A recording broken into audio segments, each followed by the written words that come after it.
Paz do Senhor, flores de Jesus, quanto tempo!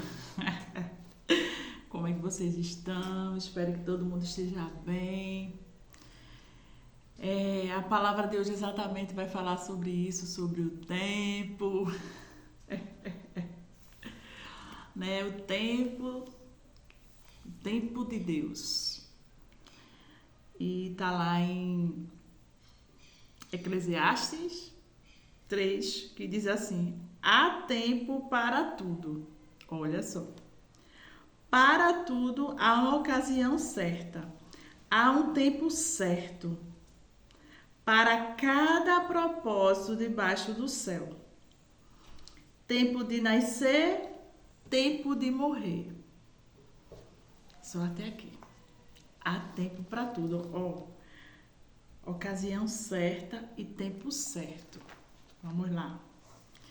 Aí vamos lá para Lucas 10, 38.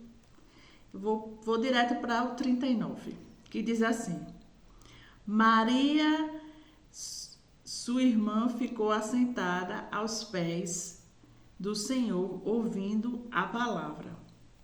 Marta, porém, estava ocupada com muito serviço.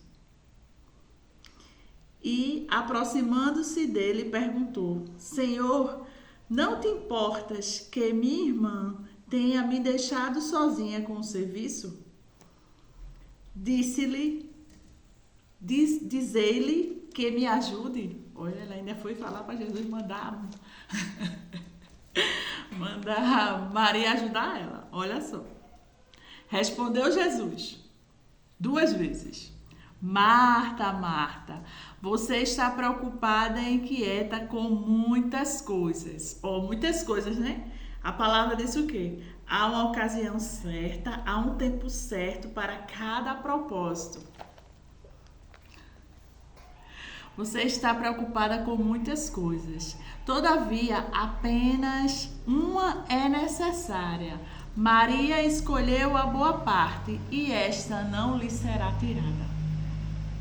Eu amo essa passagem de Marta e Maria. Eu acho que ela fala muito com a gente, sabe, sobre questão de tempo. Esses dias eu tenho falado com o Senhor: mas Senhor, o tempo, porque o tempo não dá, porque a gente faz isso, porque a gente faz aquilo, e o tempo não dá, e não sei o que. E eu conversando com o Senhor disse assim: são 24 horas, não mudou o tempo. Aí eu fiquei parada pensando: é verdade. Eu tenho as mesmas 24 horas que meu pai tinha, que minha mãe tinha quando ainda era jovem. Glória a Deus, estão vivos. Que meus avós, né? Sempre foi 24 horas. Mas aí como é que a gente está dividindo essas 24 horas? Porque hoje eu olho principalmente para as mulheres. Hoje eu vejo as mulheres muito cansadas, sobrecarregadas, onde a palavra do Senhor diz que o fardo do Senhor ele é leve, é suave. Se você está com um fardo pesado, vá aos pés do Senhor e diga: Senhor, toma esse fardo, porque o teu fardo é leve e suave. Porque muitas vezes você está carregando algo que não é seu. Não é seu. Né? Marta, ela estava querendo organizar a casa, certo? Queria organizar a casa porque ela estava recebendo Jesus, recebendo os discípulos. Mas naquele momento não era para organizar a casa. Naquele momento era para sentar e escutar Jesus falar. Por isso que diz, né, que há um propósito debaixo do céu. Tempo de nascer e tempo de morrer. Entre tempo de nascer e tempo de morrer, nós temos uma quantidade de tempo, certo? Mas aí o que é que a gente está fazendo nesse tempo? Tem pessoas que vão viver muitos anos, tem pessoas que podem nascer e morrer, como acontece muitas vezes. E tem pessoas que morrem mais jovens, outros mais velhos, porque o Senhor não deixou isso assim, específico o tempo que a gente ia ter. E eu acho que isso é tão maravilhoso, porque se a gente soubesse o tempo, eu vou morrer a tal data, acho que as pessoas entrariam em pânico. Tanto que quando descobre uma doença que vai morrer, fica logo pensando em morrer, morrer, morrer. E às vezes nem morre logo. Outros morrem que estão saudáveis na sua frente, né? Mas aí o tempo entre nascer, crescer, né? O tempo que a gente tem de vida, né? Como ontem Sabrina falou, a nossa ministra, né? Que ministrou ontem aqui em Abreu e Lima, no Verbo. Ela falou uma coisa bem interessante. A gente já nasce com a nossa agenda já pronta. E é verdade. Porque a gente já nasce, aí os nossos pais ou nos colocam numa creche ou nos colocam numa escola. Tem uns que só vai para a escola, né? Aí fica em casa, espera crescer e vai para a escola. Aí da escola já vai se preparar para uma faculdade. Tem uns que já trabalham antes mesmo de terminar a faculdade, tem uns que não. Aí depois já vai pensar na carreira. Aí vai pensar em namorar. Aí depois vai pensar em noivar, depois vai pensar em casar. Aí vem os filhos. E é um ciclo. A vida é um ciclo. Amém. A vida é um ciclo. O Senhor fez o tempo. O Senhor nos deu tempo para tudo. Ele está dizendo que a gente tem tempo para tudo. Mas como nós estamos vivendo esse tempo? Eu vejo um tempo que está muito cansativo, eu posso dizer isso. As pessoas estão cansadas, as pessoas estão sobrecarregadas. Né? As mulheres, eu digo mais do que os homens, porque as mulheres trabalham mais do que os homens. Então, a gente muitas vezes acha que nós temos que ter... não, porque vai ver ali na internet muitas vezes um vídeo. Não, porque... Não sei se você já viu esses vídeos, que eu já. Eu me acordo de 5 da manhã e eu faço isso, eu faço aquilo, eu faço mais isso, eu faço mais aquilo, e a minha rotina é assim, não sei o quê, não sei o quê. Aí muitas vezes a mulher faz, poxa, eu não consigo me acordar às 5 da manhã. Eu não consigo ter essa rotina, eu queria ter essa rotina. Mas o seu tempo não é igual ao tempo daquela pessoa. Entendeu? Então, assim, eu acho que cada casa tem um tempo, cada casa tem um jeito. Nós podemos melhorar, podemos. Piorar não, melhorar. Se tem algo que está fora do lugar, nós podemos organizar, se está na saúde, se está no mundo espiritual, se está na nossa vida financeira, familiar, emocional, no ministério. O que é que a gente pode fazer? Organizar os tempos. Não é? Se o Senhor está dizendo que tem... Para tudo há uma ocasião certa, há um tempo certo para cada propósito debaixo do céu. Tempo de nascer e tempo de morrer. É a certeza que a gente tem. Nasceu e um dia vai. E como o nosso pastor Humberto diz, nem uma colherzinha do café a gente leva. E muitas vezes a gente está se sobrecarregando por coisas daqui dessa terra. E a gente não vai levar nada, flores de Jesus. Sabe que é nada? Eu sempre digo isso, se não tiver uma pessoa para lhe enterrar, lhe sepultar, você vai ficar ali no mesmo lugar. É uma coisa, mas isso é tão pesado, mas é o que acontece. A gente tem que saber que é a realidade do tempo. E nós precisamos buscar o Senhor, nós precisamos ter tempo com o Senhor, nós precisamos ter tempo com a nossa família, nós precisamos ter tempo na igreja, nós precisamos ter tempo com você trabalhar fora ou não, tudo organizado. É fácil? Não. Não é fácil. Não é fácil. Mas, muitas vezes, nisso tudo, a gente esquece o principal, que é o Senhor. Eu não tenho tempo de ler a Bíblia, eu não tenho tempo de orar, eu não tenho tempo. Se você ficar dizendo que não tem tempo, não vai ter mesmo. Ou você diz assim, Senhor, me ajude a organizar a minha agenda. Senhor, me ajude a organizar as minhas 24 horas. O Senhor me dá 24 horas. Me ajude a organizar essas 24 horas. Mas que não seja um peso. Hoje eu fiz devocional, amanhã eu não consegui. Eu tô arrasada, no outro dia você faz. Porque esse negócio que todo dia você vai fazer sua devocional certinho, é bom, mas nem todo mundo consegue. E eu acho que isso é uma cobrança que vem muito, né, de horário. Porque eu acordo de manhã, eu já vou lá. Tem gente que não consegue acordar de manhã e já ir para uma devocional. Já tem gente que vai à tarde, já tem gente que vai à noite. E tá certo. Eu acho que muitas vezes a gente fica tentando imitar o outro, querer fazer a vida do outro, a minha vida ser igual a do outro. A gente tem que imitar Jesus. O que é que Jesus fala? Jesus diz que eu tenho que ter tempo. Jesus disse o que a Marta? Marta, te aquieta, Marta. Porque Maria escolheu a melhor parte. E o Senhor ainda diz mais. Maria escolheu a boa parte e esta não lhe será tirada. Ou seja, Maria não vai se levantar daqui, porque você está pedindo que eu mande ela se levantar daqui. Maria vai ficar aqui esse momento comigo, escutando o que eu estou falando. E naquela época, uma mulher sentar para escutar, né, Jesus falando, né, vamos dizer, ficar lá no meio dos homens escutando, entendeu? Imagine hoje. Nós temos esse privilégio de ter a Bíblia, de ter aplicativos, de ter tantas coisas que podem nos ajudar a estar com o Senhor. Mas na hora de estar com o Senhor, a gente não precisa estar mexendo tanto em celular. Não, pega a Bíblia de papel mesmo. Sabe por quê? Eu gosto muito de pegar a Bíblia de papel.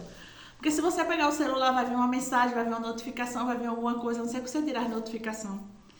E aí você vai o quê? Sair daquele momento e vai, o seu olho vai para aquela notificação. E se você pegar de papel, vai para um canto, que ninguém vai lhe incomodar, se for possível. Marido, ó, não bate agora não, fica aí com o menino um pouquinho que eu vou aqui orar. E assim é a vida da gente. Mas que você possa ter tempo de qualidade. Não é quantidade, é tempo de qualidade com o Senhor. É realmente parar, respirar. Tempo de qualidade com você mesmo, de se cuidar, de cuidar da saúde, de cuidar da sua casa, de cuidar da sua família. E não ser fardo, sabe? Eu acho que hoje as pessoas colocam tudo como fardo, fardo, fardo. Não é fardo. Quando a gente faz com amor, quando a gente faz, né, controlando. Eu creio nisso, porque os pratos vão estar ali na pia. Muitas vezes você vai ter que deixar o prato lá para você orar, para você ler a Bíblia. Muitas vezes você vai ter que dizer, depois varra a casa, porque agora eu vou orar e vou ler a Bíblia. Amém. Flores de Jesus. E eu voltei com essa palavra que já estava há um tempo, já, né? Eu meditando nela, falando sobre o tempo, o Senhor vem falando muito. E eu estudando sobre a administração, eu vi um professor fazendo uma entrevista com um empresário, né? Um empresário aí. E ele, né, não, porque você faz isso, você faz aquilo, não sei o que, minha empresa tem não sei o que. Aí o professor perguntou a ele, hoje qual era a dica que você daria às pessoas que estão começando a abrir uma empresa hoje, que ainda estão do zero e vão começar agora, qual era a dica que você daria? E o empresário bilionário disse assim, a dica que eu daria hoje é que a pessoa não só focasse no trabalho, mas em outras coisas. Porque a vida da gente, ela passa muito rápido e o tempo não volta. Muitas coisas que eu não fiz com a minha família, muitas coisas que eu não fiz, né, de lazer, muitas coisas que eu não fiz, que era para ter feito, eu me arrependo, porque eu corri atrás de dinheiro, dinheiro, dinheiro, dinheiro, dinheiro. E tem pessoas que vivem assim, né? Não, quando eu envelhecer eu aproveito. Não, tem que aproveitar agora. A gente não sabe nem... A gente não sabe. A palavra do Senhor diz, né, que eu não sei nem o que vai acontecer daqui a um minuto. Eu não sei. E esse empresário, né, ele disse, eu fiquei rindo, né, eu fiquei, eita, eu acho que o professor esperava ele responder uma pergunta, né, uma resposta bem difícil, né, e quando não, ele disse, não, tempo é algo que não volta. Não tem como eu voltar aos meus 24 anos, que foi quando ele começou. Não tem como eu voltar a um minuto atrás, a um segundo, a um milésimo, não tem como nós voltarmos. Então, flores de Jesus, aproveite o tempo, descanse, busque ao Senhor, né? Diminua a correria da sua vida. Ah, Jane, diminua a correria. Você consegue, eu digo isso por mim, você consegue diminuir a correria da sua vida quando você está alinhada com o Senhor e você pede direção a Deus. Porque nem tudo é dinheiro. Nem tudo é, eu tenho que buscar isso, buscar aquilo, buscar... Nem tudo é dinheiro. O tempo, para você ter uma ideia, o tempo é comprado. As empresas compram o seu tempo para você trabalhar para elas. Aí muitas vezes você só vai para casa dormir. Aí tem um final de semana, um dia na semana para estar em casa. Quer dizer, você está trabalhando só para pagar a casa, pagar a comida, você só vai para casa para dormir. Temos que trabalhar, Jane, temos que trabalhar. Mas temos que ver como é esse trabalho está trazendo para a minha vida. Se eu vou passar a minha vida todinha nisso, depois eu vou olhar lá na frente e vou dizer, meu Deus, por que eu não reagi naquela época? Que nesse empresário falou. Eu deveria ter aproveitado mais, porque eu não aproveitei os processos. Eu queria pular os processos. Não, eu tenho que ganhar mais, eu tenho que ganhar mais, eu tenho que ganhar mais, eu tenho que ganhar mais. Aí hoje tem tanto dinheiro que ele olha assim e fala, poxa, eu devia ter aproveitado mais esse tempo. Porque aquela idade de 24 não vai voltar mais. Não é verdade? A minha idade, hoje eu estou com 47, não vai voltar meus 20. Pelo contrário, o tempo vai para frente. Ou seja, dos 47, 48, e aí vai até onde Deus quiser. Então, Flores de Jesus, pare nesse dia, medite nessa palavra, leia lá em Marta e Maria, leia sobre o tempo. Essa passagem do tempo aqui, leia ela, que Salomão vai falar até sobre o trabalho também. Né? Salomão fala sobre o trabalho, que as pessoas trabalham demais, né? Que o trabalho é cansativo. E lá na frente Jesus manda a gente parar. Então, pare. Amém? Vamos orar? Louvado e engrandecido seja o teu nome neste dia. Pai, eu te peço, Senhor, pelas tuas flores de Jesus, Senhor, para que elas possam, Senhor, ter sabedoria, Pai, em seu tempo, em seu dia, em sua casa. Pai, cada uma delas, Senhor, tem um contexto de vida, cada uma delas, Senhor, tem uma vida, Senhor, que a sua família, a sua história, a sua trajetória. Pai, em nome de Jesus, que elas possam, Senhor, verdadeiramente olhar para dentro delas, Senhor, e poder dizer assim, Espírito Santo, eu estou fazendo tudo que está no teu propósito. Qual é o propósito que o Senhor tem para a minha vida, para a minha família, para a minha casa, para os meus filhos, para os meus netos, Pai, para a próxima geração. Senhor, em nome de Jesus, que as tuas filhas, Senhor, possam entender, Pai, que o tempo ele não volta, Senhor. O tempo não volta. O tempo é algo que não está no controle, Senhor, muitas vezes das nossas mãos, porque hoje, Pai, eu estou aqui, mas amanhã eu não sei, Pai. Então eu te peço, Pai, em nome de Jesus, que os olhos, Senhor, espirituais, Pai, das tuas filhas, os meus olhos, Pai, possam ver, Pai, e entender, Senhor, a tua vontade, o teu querer, porque a tua vontade, ela é boa, ela é perfeita e ela é agradável, Senhor. Nos ajude, Pai, a entender o teu tempo, Pai, o tempo do Senhor. O tempo de nascer, Pai, nascer os sonhos, Senhor. O tempo de morrer, o tempo de matar coisas que não são do Senhor, coisas que não é para glorificar o teu nome, que venham morrer em nossas vidas, Senhor. E que a gente possa glorificar o teu nome todos os dias, Pai. Em nome do teu Filho amado Jesus Cristo, Senhor. Aleluia. Flores de Jesus. Um dia abençoado, um final de semana abençoado para sua casa, para sua família. Se você ainda não aceitou a Jesus, aceite a Jesus. Viva esse tempo com Deus, porque é a melhor coisa que a gente faz na vida da gente quando a gente aceita Jesus. Ter esse tempo com o Senhor. Amém, flores de Jesus? Fiquem na paz do Senhor. Compartilhe esse vídeo e vamos alcançar outras flores de Jesus nessa terra.